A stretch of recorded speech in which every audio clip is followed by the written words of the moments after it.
안녕하세요. 하루 필수 말씀 충전 하필 큐티 조종환입니다. 오늘 함께 나눌 하나님 말씀은 역대상 11장 20절에서 47절까지 말씀입니다. 요압의 아우 아비새는 그 3명 중에 우두머리라. 그가 창을 휘둘러 300명을 죽이고 그 3명 가운데 이름을 얻었으니 그는 둘째 3명 가운데 가장 뛰어나 그들의 우두머리가 되었으나 첫째 3명에게는 미치지 못했다. 어떤 용사들의 이 계급들이 존재한 것으로 보여져요.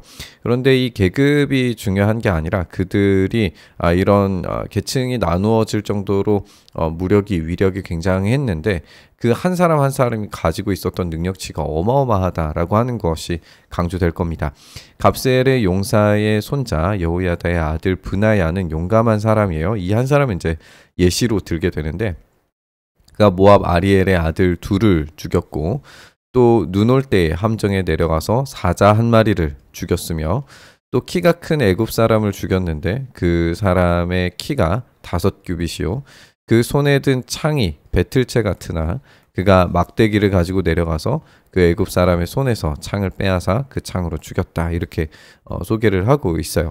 지금 물론 이 내용들 자체가 굉장히 신비롭다라고 생각을 할 정도예요.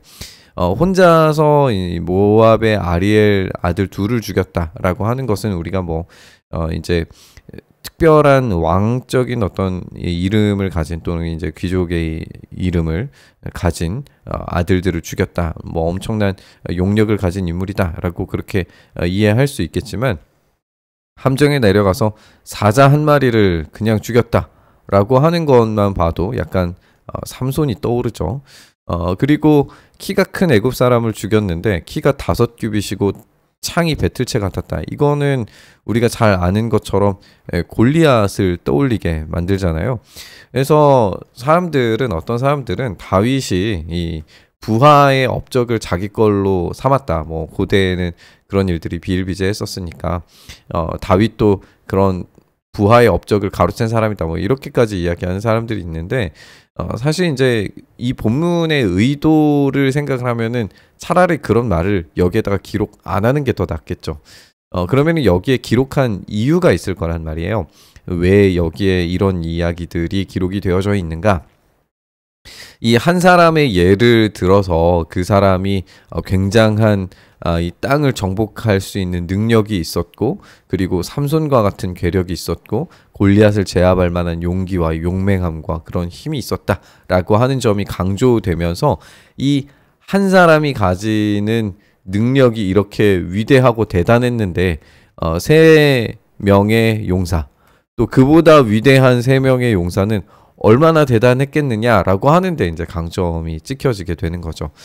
우리가 알다시피 다윗이라고 하는 인물 자체도 매우 뛰어난 용맹한 장수로 계속해서 소개되고 있는데 다윗과 버금가는 용맹한 우두머리들이 다윗 주변에 포진해 있어서 이들이 함께 연합했을 때 얼마나 강력한 시너지가 일어나는가를 보여주게 되는 거죠.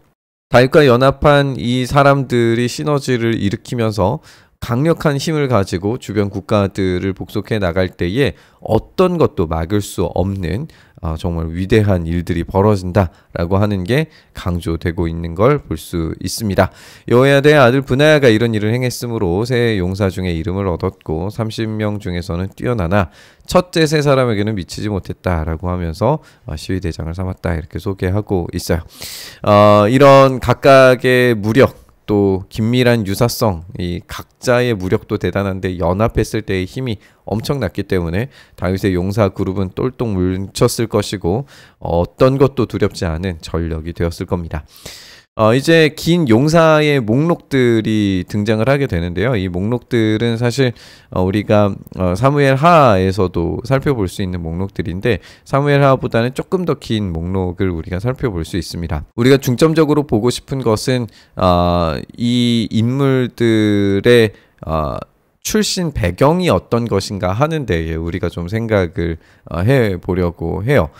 일단은 요압의 아우 아사엘과 베들레헴 사람 도도의 아들 엘하난 하면서 이제 이 지역 이름이 힌트가 좀 나오게 되는 걸 보게 되는데, 그렇다면 이 사람들은 이 유다 출신이라는 것을 우리가 알 수 있겠죠. 물론 이제 다 명확하게 알 수 있는 건 아닙니다. 모든 사람들을 다 이렇게 이해할 수 있는 것은 아닌데, 몇몇 사람들만 좀 이렇게 이야기를 해보면, 베냐민 자손에 속한 기브아 사람 이제 등장을 하고요. 또 기손 사람 등장을 하고요.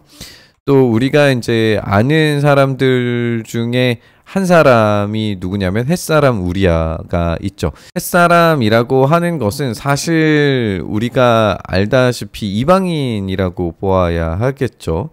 그렇다면 이 햇사람 우리아라고 하는 장군이 여기에 등장하는 것, 우리가 사무엘하에서는 우리아 이름으로 이제 30명의 용사가 끝나게 되는데, 여기에서 좀 더 추가가 되는 인물들이 이제 등장을 하게 되는 거예요. 그래서 좀 확장된 목록이 들어가게 되는 건데, 어쨌든 이제 그 이후에 또 출신을 알 수 없는 사람들의 이름들이 지금 추가되고 있단 말이에요. 그래서 우리가 이걸 목록들을 다 읽지는 않겠지만 우리가 이렇게 좀 생각을 해봤으면 좋겠어요.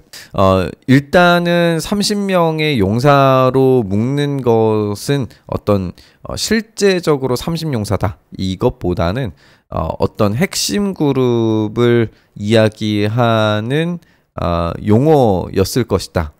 그래서 뭔가 이 로테이션이 돌아갔거나 했을 때 이제 거기에 들어가는 사람들의 이름들이 이제 들어갔겠죠. 그래서 이 핵심 군사 그룹을 이야기하는 이름이었다면 여기에 포함되는 이름들이 조금 더 많았을 가능성이 있다. 그래서 여기에서 더 많은 인물들이 소개하도록 30용사라고 하는 것이 약간 좀 생략된 것 같다라고 우리가 먼저 이제 지적을 해볼 수 있고요.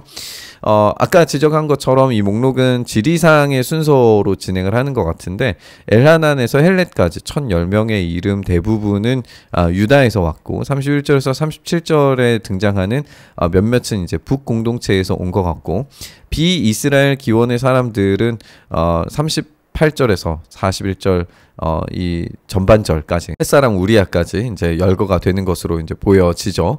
그리고 햇사람 우리아 이후에 이제 추가되는 사람들은 아마도 이제 개별 자료들, 그러니까 조금 더 다른 자료들에서 용사들에 포함되어야 할 만한 인물들을 좀 더 추가한 것 같은데, 이들은 아마도 이제 트랜스요르단, 그러니까 요단강 동쪽 편에 있는 사람들일 것으로 이제 추측이 되고, 그렇다면 이제 이런 모든 사람들이 함께 엮여 있을 때에 굉장히 많은 지역에서 다윗을 섬기기 위해서, 다윗과 함께 하기 위해서 용사들이 뭉쳤다라고 하는 점을 우리가 지적을 할 수 있겠죠. 그렇다면 우리가 이제 생각을 해볼 수 있는 게, 지리적으로 여러 지역에서 연합된 군사 행동체라면 다윗의 어떤 국가 영향력, 다윗의 리더십 이런 것들이 어떠했을 것인가를 생각하게 돼요. 우리나라도 물론 이 서쪽과 동쪽의 어떤 지역 갈등들이 상당히 심화되어져 있는 상황인데, 다윗의 나라로 생각을 하면 이스라엘이 이제 지파별로 다 각기 다른 영향력들을 행사하고 있었고, 그 지역의 유지들이란 말이죠. 뭐 우리로 하면은 옛날 고려시대 호족 같은 그런 느낌이었을 텐데, 다윗이 그 군사들을 모집하고 그 엄청난 용맹한 군사들이 하나로 뭉쳐졌을 때, 그 위대한 업적들을 했던 용사들이 하나로 묶여졌을 때에 그 모든 지역적, 지파적 영향력들을 초월한 그룹들이 만들어졌다라고 하는 걸 우리가 볼 수 있는 거예요. 그렇게 다윗의 왕국은 어떤 지리적인 한계, 지파의 한계를 뛰어넘어서 하나 될 수 있는 군대였다라고 하는 점이 오늘 이 장면에서 강조된다라고 생각을 해볼 수 있습니다. 각각 개인을 분리하면은 각각마다도 대단한 인물들이었을 텐데, 그들에게 연합을 기대하는 게 사실 쉬운 일은 아니죠. 그럼에도 불구하고 그들이 한계를 뛰어넘어서 하나가 되었을 때 엄청난 힘을 가질 수 있었다라고 하는 걸 우리가 알 수 있습니다. 그리고 그 힘을 갖게 된 것, 그것도 결국 역시 우리가 이전 본문에서 강조되었던 것처럼 하나님께서 다윗을 강성하게 하셨다. 여기 안에 이 전제 아래서 이 연합이 가능했다라는 것을 우리가 생각해 봐야 합니다. 그래서 결국 하나님께서 하나 되게 하시고 하나님께서 각각의 뛰어나고 위대한 인물들을 묶어주심으로써 다윗의 나라가 하나님을 경외하고 하나님을 두려워할 줄 아는 그 나라가 왕성해질 수 있었다라고 하는 점을 우리가 생각해 볼 수 있습니다. 우리가 함께 지적한 것처럼 하나님께서 함께 하실 때 그 안에 각각이 가지고 있는 개개인의 특별한 능력들과 각자가 가지고 있는 위대한 능력들이 하나로 연결되었을 때 그 시너지가 어마어마하리라는 것을 우리는 모두가 다 알고 있습니다. 그런데 그 연합을 이루는 게 참 어려운 일이죠. 각각이 특별히 더 뛰어난 능력치들을 가지고 있을 때의 그 연합이 훨씬 더 어려워진다는 걸 우리가 잘 알고 있습니다. 그렇다면 그 연합을 이룰 수 있는 방법이 무엇이냐? 가치관이 동일해질 때 그 연합이 이루어질 수 있는데 오늘 이 본문에서 그리고 다윗의 나라에서 위대한 점은 하나님 안에서 하나 되었다는 사실입니다. 그 어떤 이데올로기의 하나됨보다도 하나님 안에서 하나됨이 훨씬 더 강력한 능력이 되는 줄 믿습니다.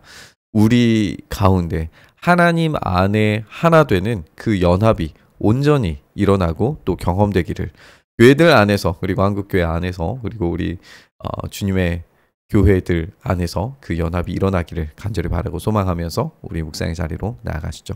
주님 그 참된 연합이 우리 안에 일어날 수 있게 하여 주시옵소서. 주님 안에서 그 풍요를 누릴 수 있는 풍성함을 누릴 수 있는 연합이 일어날 수 있도록 주여 역사하여 주시옵소서. 그렇게 우리 가운데 일하시기를 간절히 바라고 소망하며 우리 주님 예수님 이름으로 기도드리옵나이다. 아멘.